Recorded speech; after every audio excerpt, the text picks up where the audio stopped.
कहानी की शुरुआत में हमें सिटी नाम की लेडी दिखाई जाती है जो अपनी बेटी लैला के साथ मिलकर एक डेड बॉडी को नहला रही थी। सिटी एक कॉर्प्स वॉशर है, यानी वो मुर्दों को नहलाने का काम करती है। वो ये काम काफी अरसे से कर रही है, इसीलिए उसने लैला को भी ये काम सिखाना शुरू कर दिया है। आज भी दोनों एक डेड बॉडी को नहलाने वाली हैं, लेकिन जैसे ही लैला ने उसके मुंह से कपड़ा हटाया तो सामने बॉडी की हालत देखकर वो बहुत ज्यादा डर जाती है। उस लेडी की पूरी बॉडी कटी हुई थी और हर जगह कीड़े पड़े हुए थे। ऐसे लग रहा था जैसे किसी ने उसे नोच नोच कर बुरी तरह मारा हो। लैला ये देखकर काफी डिस्टर्ब हुई और साथ ही वॉमिटिंग करना शुरू कर देती है। असल में लैला को ये काम बिल्कुल भी पसंद नहीं है, लेकिन अपनी मॉम के कहने पर उसे ये सब करना पड़ता है। इसके बाद सिटी डेड बॉडी के ऊपर पानी डालती है। तब हैरानी वाली बात ये हुई कि पानी पड़ते ही डेड बॉडी थोड़ी सी हरकत करती है, जिस बात का इनको बिल्कुल भी अंदाजा नहीं होता और दोनों अपना काम करती रहती हैं। थोड़ी देर बाद जैसे ही लैला लेडी के मुंह से खून साफ करती है, अचानक लेडी अपनी आंखें खोल लेती है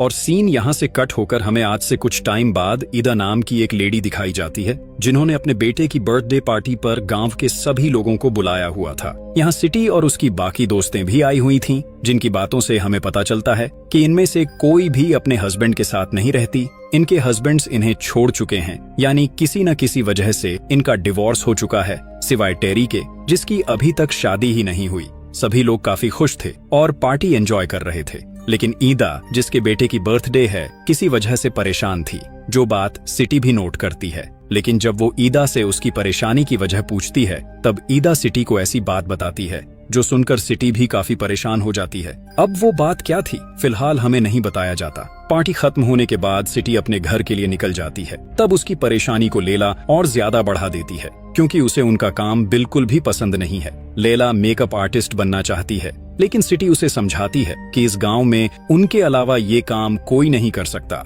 इसलिए कुछ भी हो जाए वो ये काम छोड़ नहीं सकती। वैसे भी इस काम में बहुत इज्जत है, इसीलिए लैला को भी चुपचाप उनके साथ काम करना होगा। रात को जब सिटी प्रेयर करने के लिए खड़ी हुई तो उसे ऐसा महसूस हुआ जैसे कोई उसे आवाज लगा रहा है। सिटी डरते हुए विंडो के पास गई, लेकिन वहां कोई भी नहीं था। उस वक्त बाहर बहुत तेज बारिश लगी हुई थी, जिसकी आवाज से सिटी और ज्यादा डर रही थी। सिटी को लगता है कि शायद ये उसका वहम होगा, इसीलिए वो वापस आकर प्रेयर शुरू कर देती है। वाकई वहां कोई था, जिसकी आवाज सुनकर सिटी एकदम से घबरा जाती है। लेकिन जैसे ही उसने पीछे मुड़कर देखा तो पीछे लैला थी, जो सिटी को बताती है कि उनकी दोस्त ईदा अब इस दुनिया में नहीं रही। ये बात काफी परेशान कर देने वाली थी, क्योंकि थोड़ी देर पहले ही सभी लोग उनके घर पार्टी पर थे और तब वो बिल्कुल ठीक थी। सिटी जल्दी से तैयार होकर ईदा के घर चली जाती है, जबकि लैला आज घर पर ही रुकती है, क्योंकि उसका भाई आरिफ अभी तक काम से घर वापस नहीं आया। सिटी जब ईदा के घर गई तो सामने ईदा की डेड बॉडी देखकर उसके पैरों तले जमीन ही निकल जाती है, क्योंकि ईदा को किसी ने बहुत बुरी तरह चाकू से स्टैब करके मारा हुआ था। उसकी बॉडी की अलग अलग जगह से खून टपक रहा था और कोई भी ईदा के पास जाने को तैयार नहीं था, क्योंकि उसकी बॉडी अजीब तरीके से मुड़ी हुई थी, जो काफी खौफनाक लग रही थी। सिटी हिम्मत करती है और अकेले ही बड़ी मुश्किल से ईदा की बॉडी को नहलाकर घर वापस आ जाती है। घर पर लैला और आरिफ छत से गिरता हुआ बारिश का पानी कंट्रोल करने की कोशिश कर रहे होते हैं। तभी बाहर से लैला को सिटी के चिल्लाने की आवाज सुनाई देती है। लैला भागकर बाहर जाती है। तब सिटी दरवाजे के सामने गिरी हुई थी। उसमें इतनी भी हिम्मत नहीं थी कि वो उठकर अंदर जा सके। लैला और आरिफ मॉम को सहारा देकर अंदर ले जाते हैं। सिटी गहरे सदमे में जा चुकी थी, यहाँ तक कि वो किसी की बात का जवाब भी नहीं दे पा रही थी। कुछ दिन बाद जैसे ही सिटी को होश आया तो वो फौरन ईदा के खून वाले कपड़े जलाने लगती है। ये बात लैला को काफी अजीब लगती है, लेकिन जब उसने सिटी से ऐसा करने की वजह पूछी, तब सिटी उसकी बात का जवाब देने की बजाय उसे बिल्कुल खामोश रहने को कहती है। फिर वो उसे बताती है कि मरे हुए लोगों के कपड़े और बाकी चीजें जला देनी चाहिए, जिससे उनकी रूह को सुकून मिल जाता है। लैला हाँ में सिर हिलाकर मॉम से कहती है कि ये काम मैं कर लूंगी, आप अंदर चली जाए, क्योंकि अभी तक उनकी तबीयत ज्यादा ठीक नहीं हुई। सिटी जब अपने रूम में जा रही थी तो शीशे में से उसे किसी की रिफ्लेक्शन दिखाई देती है। वो आहिस्ता आहिस्ता पीछे जाकर शीशे में देखती है तो ये उसकी खुद की रिफ्लेक्शन थी, जो खौफनाक तरीके से मुंह खोलकर आवाजें निकाल रही होती है। इस बात से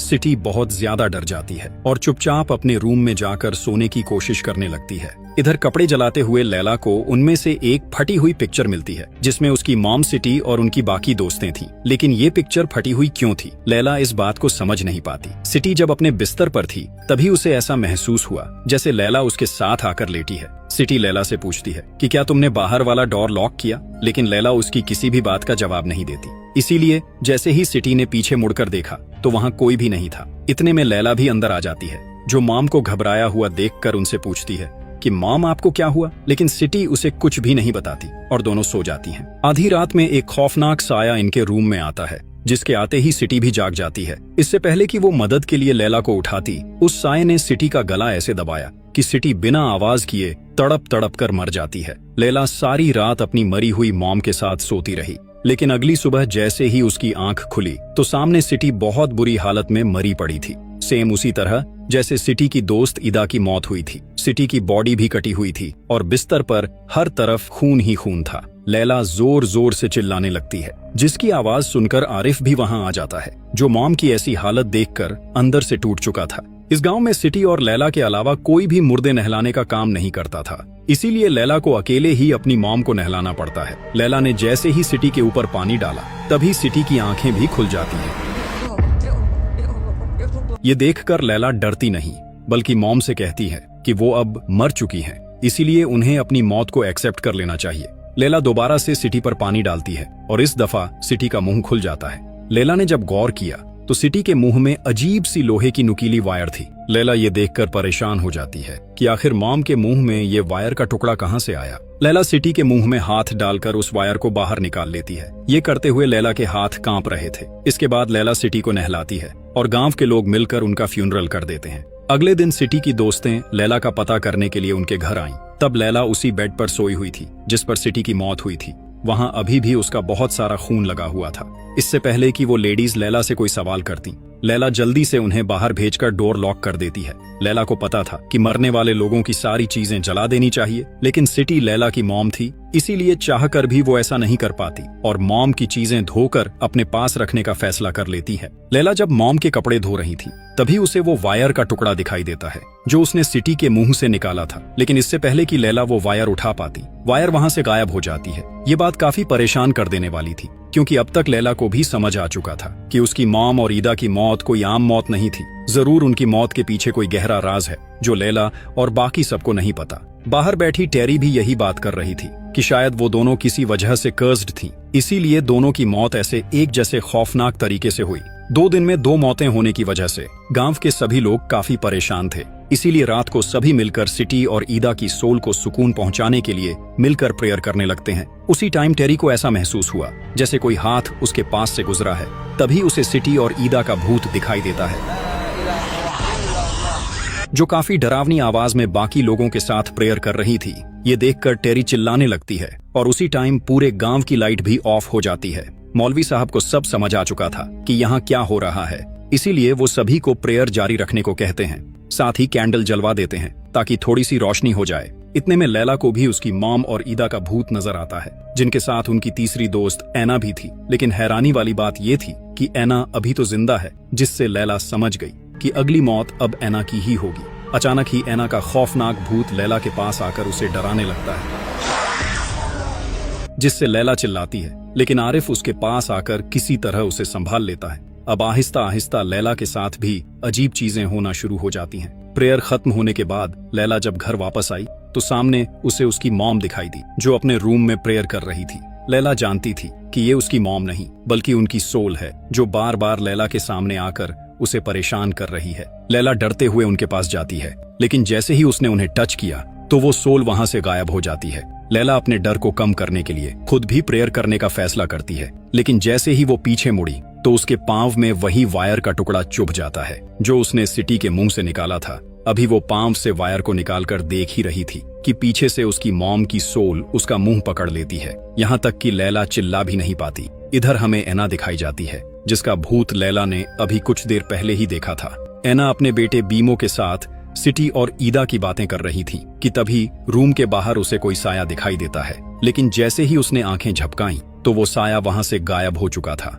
इतने में दूसरे रूम से उसे अलमारी खुलने की आवाज आती है। ऐना आहिस्ता आहिस्ता उस रूम में जाकर देखती है तो वहां कोई भी नहीं था, लेकिन अलमारी का डोर खुला हुआ था। जैसे ही उसने डोर को पकड़ने की कोशिश की तो अलमारी का डोर अपने आप ही लॉक हो जाता है। ऐना उसे खोलने की काफी कोशिश करती है, लेकिन डोर नहीं खुलता। इसीलिए जैसे ही वो वापस मुड़ी तो डोर अपने आप खुल जाता है। बाहर खड़ा बीमो ये सब देख रहा था। अचानक ही अलमारी से किसी सोल के हाथ बाहर निकले और देखते ही देखते ऐना का गला दबाकर उसे भी ऐसे ही जान से मार दिया, जैसे पहले सिटी और ईदा को मारा गया था। 3 दिन में 3 मौतों का सुनकर सारे गांव वाले काफी परेशान हो जाते हैं और ये मामला पुलिस तक पहुंच जाता है। पुलिस इन सभी मौतों की इन्वेस्टिगेशन करना चाहती थी, लेकिन बीमो ऐसा करने से साफ इनकार कर देता है, क्योंकि उसने अपनी आंखों से अपनी मॉम को मरते हुए देखा था और उसमें ऐसा कुछ भी नहीं था जो वो पुलिस को बता सके।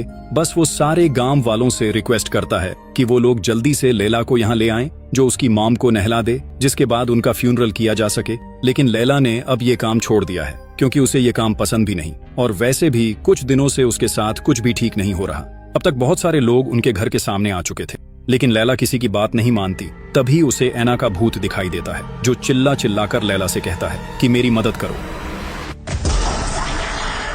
लैला डरकर फौरन रूम से बाहर भागती है, जहां आरिफ उसे समझाता है कि पूरे गांव में उसके अलावा ये काम कोई नहीं कर सकता और अगर ऐना को नहलाया न गया तो उसका फ्यूनरल नहीं हो पाएगा। इसीलिए ना चाहते हुए भी लैला उन सब की बात मान लेती है और तैयार होकर ऐना के घर उसकी डेड बॉडी को नहलाने के लिए चली जाती है। तभी ऐना का हाथ अपने आप नीचे लटक जाता है, जिससे लैला बहुत ज्यादा घबरा जाती है। अब जैसे ही उसने ऐना की बॉडी पर पानी डाला तो एकदम से ऐना की बॉडी उठकर बैठ गई, साथ ही अपने पेट पर हाथ मारने लगी। लैला ने जब कपड़ा हटाकर देखा तो वहां सेम वही वायर थी जो उसने अपनी मॉम के मुंह से निकाली थी। लैला अब खींचकर वो वायर बाहर निकालने लगती है, जिस दौरान वो बहुत ज्यादा डर रही थी। अब तक ऐना की आंखें भी खुल चुकी थीं, जो लैला बार बार बंद करने की कोशिश करती है, लेकिन ऐना की आंखें फिर भी खुली की खुली ही थीं। अचानक ऐना की डेड बॉडी लैला को पकड़ लेती है और उसके कान में चिल्लाने लगती है। लैला समझ जाती है कि इन तीनों मौतों के पीछे कोई गहरा राज है। तीनों ही काफी अच्छी फ्रेंड्स थीं और तीनों की मौत भी बिल्कुल सेम तरीके से हुई और तीनों के पास से उसे लोहे की वायर भी मिली थी। अब लैला हिम्मत करके ऐना को नहलाती है, जिसके बाद गांव वाले मिलकर उसका भी फ्यूनरल कर देते हैं। लैला अब इस सबसे काफी तंग आ चुकी थी, इसीलिए अगली सुबह वो बीमो के पास जाती है और उसे बताती है कि इन तीनों का मरना कोई नॉर्मल नहीं था, जो बात बीमो भी जानता है, क्योंकि उसने अपनी आंखों से ये सब होते हुए देखा था। बीमो बताता है कि जब वो चीज उसकी मॉम को मार रही थी तो उसकी मॉम बार बार नूर का नाम ले रही थी। लैला नूर को नहीं जानती थी, इसीलिए बीमो लैला को कुछ पिक्चर्स दिखाता है, जिसमें सिटी, ऐना और उनकी बाकी दोस्तों के साथ एक और लेडी थी जिसका नाम नूर था और नूर भी इन सभी की काफी अच्छी दोस्त थी। लेकिन एक दिन अचानक कुछ ऐसा हुआ जिसके बाद नूर अपनी बेटी के साथ ये गांव छोड़कर चली गई। बीमो बताता है कि नूर भी काफी साल पहले मर चुकी थी। लैला को समझ आ रहा था कि कहीं ना कहीं नूर का भी इन तीनों मौतों से कोई ताल्लुक है, लेकिन कैसे, ये बात दोनों को समझ नहीं आती, क्योंकि नूर तो इन तीनों से पहले ही मर चुकी है। अपने सवालों का जवाब लेने के लिए लैला रात को कब्रिस्तान आकर ईदा की कब्र खोदने लगती है, जिसकी सबसे पहले मौत हुई थी और सिटी ने उसे नहलाया था। कब्र खोदने पर लैला को उसकी बॉडी में से भी वही वायर मिलती है जो पहले उसे अपनी मॉम और उनकी बाकी 2 फ्रेंड्स की बॉडी से मिली थी, जिससे ये बात तो कंफर्म हो गई कि इन सभी फ्रेंड्स ने कुछ ऐसा जरूर किया था जिसकी सजा उन्हें मिल रही है। अचानक ही लैला को ऐसा महसूस हुआ जैसे बहुत सारी डेड बॉडीज ने उसे चारों तरफ से घेर लिया है। ये देखकर लैला बहुत ज्यादा डर गई और ईदा की कब्र बंद किए बिना ही फौरन घर वापस आ जाती है। अगली सुबह सारे गांव में ये बात फैल जाती है कि किसी ने ईदा की कब्र खोदकर उनकी बेइज्जती की है। लैला अब नूर का पता लगाने के लिए ईदा के घर गई, जहां का डोर अपने आप ही खुल जाता है। अंदर जाकर लैला उनकी पुरानी पिक्चर्स देखने लगती है, जहां पर ये सभी दोस्तें एक साथ थीं, जिनमें नूर भी थी। इतने में टेरी भी वहां आ गई, जिसकी अभी तक शादी नहीं हुई थी। लैला टेरी से नूर के बारे में पूछती है, जिसका नाम सुनते ही टेरी चिल्ला चिल्लाकर अपना फेस नोचने लगती है और साथ ही लैला को बताती है कि नूर एक बुरी औरत थी। उसने मेरी सभी दोस्तों के हस्बैंड्स को अपने पीछे लगा लिया, इसी वजह से उन सभी का डिवोर्स हो गया था। ये बात बताते हुए टेरी ने अपना फेस बुरी तरह जख्मी कर लिया था। लैला उसे ऐसा करने से रोक रही थी, लेकिन अचानक ही पीछे से असली टेरी आ गई, जो बिल्कुल ठीक थी। उसे कुछ भी पता नहीं था जो अभी अभी लैला के साथ हुआ था, यानी लैला ने जो टेरी देखी थी वो शायद लैला का वहम था या फिर किसी का भूत। इसके बाद टेरी जल्दी से लैला को वहां से ले जाती है। घर पर आरिफ को लैला के रूम से एक औजार मिलता है जिसके ऊपर मिट्टी लगी हुई थी। जो देखकर आरिफ समझ जाता है कि ईदा की कब्र लैला ने ही खोदी होगी। इतने में लैला भी घर आ जाती है और आरिफ के पूछने पर वो हाँ में सिर हिलाती है। आरिफ लैला पर गुस्सा करने लगता है कि उसे ये काम नहीं करना चाहिए था, लेकिन लैला उसे सारी बात बताती है कि उसकी मॉम और उनकी फ्रेंड्स के मरने के पीछे कोई गहरा राज छुपा है। लैला आरिफ को वो सभी वायर्स भी दिखाती है जो उसे उन सभी की डेड बॉडीज के अंदर से मिली थी, यानी कहीं ना कहीं इन सभी की मौत एक दूसरे से लिंक कर रही है। ये भी हो सकता है कि सभी फ्रेंड्स अपनी किसी गलती की वजह से कर्स्ड हों और ये कर्स्ड उनकी फ्रेंड नूर की वजह से फैला हुआ है। आरिफ और लैला की ये सारी बातें टेरी भी सुन रही थी, जो जल्दी से जाकर सारे गांव में ये बात फैला देती है कि गांव की सभी औरतें किसी कर्स्ड की वजह से मर रही हैं। ये सुनकर सभी औरतें काफी डर जाती हैं, जिनकी बातों से हमें पता चलता है कि नूर पहले इसी गांव में रहा करती थी, लेकिन जब उसके हस्बैंड की डेथ हुई तो उसने अपनी दोस्तों के हस्बैंड्स को अपनी तरफ अट्रैक्ट करना शुरू कर दिया। इसीलिए गांव की सभी औरतों ने मिलकर उसे गांव से बाहर निकाल दिया। टेरी ये बात आग की तरह फैला रही थी, लेकिन जब लैला की दोस्त रिका को ये सब पता चलता है तो वो कहती है कि इस सब में नूर की कोई गलती नहीं, गलत तो वो मर्द हैं जो अपनी वाइफ्स को धोखा देकर किसी दूसरी औरत के पास जाते थे। ये सुनकर उन औरतों को काफी अजीब महसूस होता है कि रिका नूर की साइड ले रही है।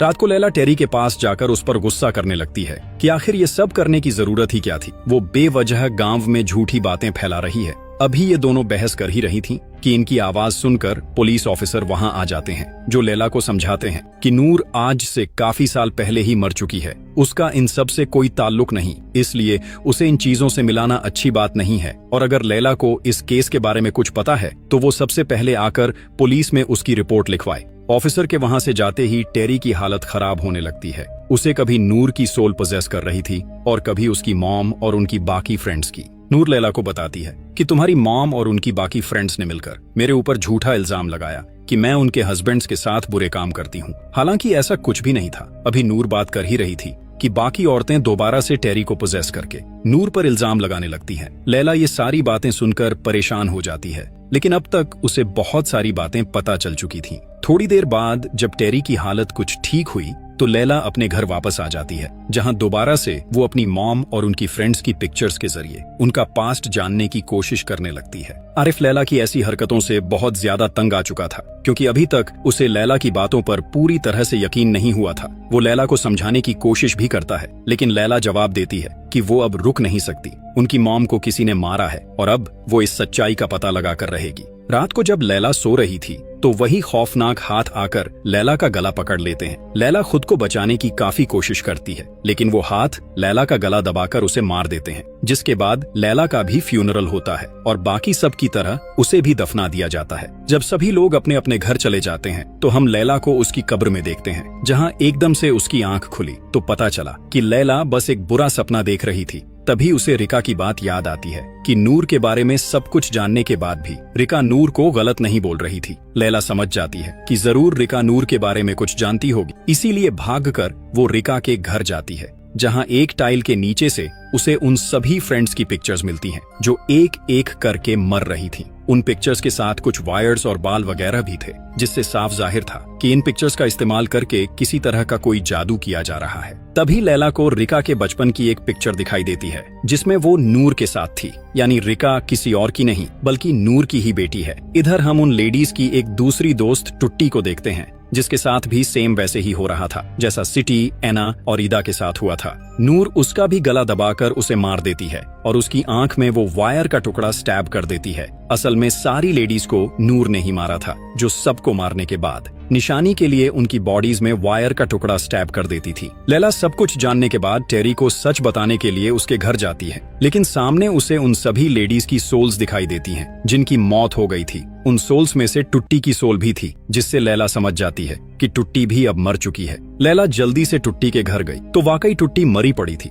जो देखकर लैला काफी डर जाती है। अब जैसे ही लैला टुट्टी को नहलाने वाली थी तो टुट्टी की डेड बॉडी एकदम से उठ जाती है। लैला को उसकी बॉडी में भी वायर का टुकड़ा दिखाई देता है, लेकिन जब वो वायर निकालने की कोशिश करती है तो तभी सारी मरी हुई लेडीज की सोल्स उसके आसपास आकर लैला को उस वायर से बांधने लगती है। लैला सांस बंद होने की वजह से तड़पने लगती है, जिसकी आवाज सुनकर ऑफिसर्स और गांव के लोग अंदर आ जाते हैं। उस वक्त लैला होश में नहीं थी, लेकिन जैसे ही उन्होंने उसे टच किया तो लैला बिल्कुल नॉर्मल हो जाती है, जैसे उसे कुछ हुआ ही ना हो। सामने रिका भी थी, जिसे देखते ही लैला ऑफिसर को बताती है कि ये सब रिका करवा रही है, यही है जिसकी वजह से उसकी मॉम और उनकी फ्रेंड्स की डेथ हुई है। तब रिका लैला के पास आकर बोलती है कि ये गुनाह उन सभी का है, तुम्हें उनके गुनाह अपने सिर लेने की कोई जरूरत नहीं। ये बोलकर रिका वहां से चली जाती है, लेकिन रिका के वहां से जाते ही वहां मौजूद सभी लेडीज अपने होश में नहीं रहती। वो दर्द की वजह से कांपने लगती हैं, जिस बात से ये साबित हो जाता है कि अभी तक जो कुछ भी हो रहा था वो रिका ही करवा रही थी। होश में आते ही लेडीज रिका के घर गईं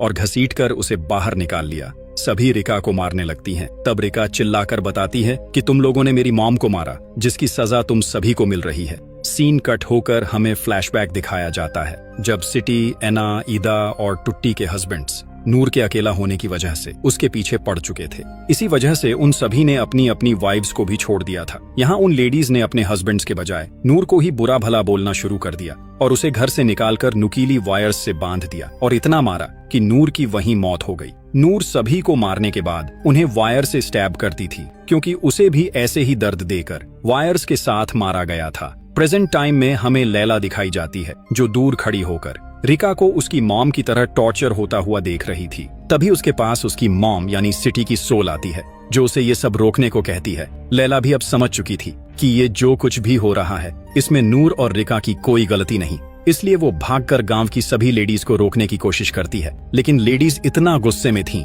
कि वो लैला की एक नहीं सुनती और रिका के साथ लैला को भी मारना शुरू कर देती है। जब ये बात आरिफ को पता चलती है तो वो लैला को बचाने के लिए भागकर वहां आता है, लेकिन आते ही एक लेडी का डंडा उसके सिर में लगा और ज्यादा खून निकल जाने की वजह से आरिफ की वहीं मौत हो जाती है, जो देखकर सभी औरतें डरकर पीछे हो जाती हैं। लेकिन अब इसका कोई फायदा नहीं था, क्योंकि थोड़ी देर बाद रिका भी मर जाती है। लैला उन दोनों के पास बैठकर फूट फूट कर रोने लगती है, क्योंकि न तो वो रिका को बचा पाई और इस सब में उसका भाई भी अब इस दुनिया में नहीं रहा। सीन कट होता है और हमें दिखाया जाता है कि लैला अब भी मुर्दे नहलाने का काम करती है। आज जब वो एक लेडी को नहला रही थी तो लेडी की बॉडी से उसे एक पिन मिलती है, जिसे देखकर लैला समझ गई कि ये लेडी भी कर्स्ड है और इसे मारने वाली रिका है, जो मरने के बाद अपनी मॉम की तरह इन सब से बदला ले रही है। लेडीज ने रिका को डंडे मारे थे जिन पर पिन्स लगी हुई थीं, इसीलिए रिका भी निशानी के लिए उन्हें मारने के बाद उन्हें पिन से स्टैब कर रही थी। और इसी के साथ ये कहानी यहीं खत्म हो जाती है। आपको मूवी कैसी लगी कमेंट्स में जरूर बताना। Thanks for watching.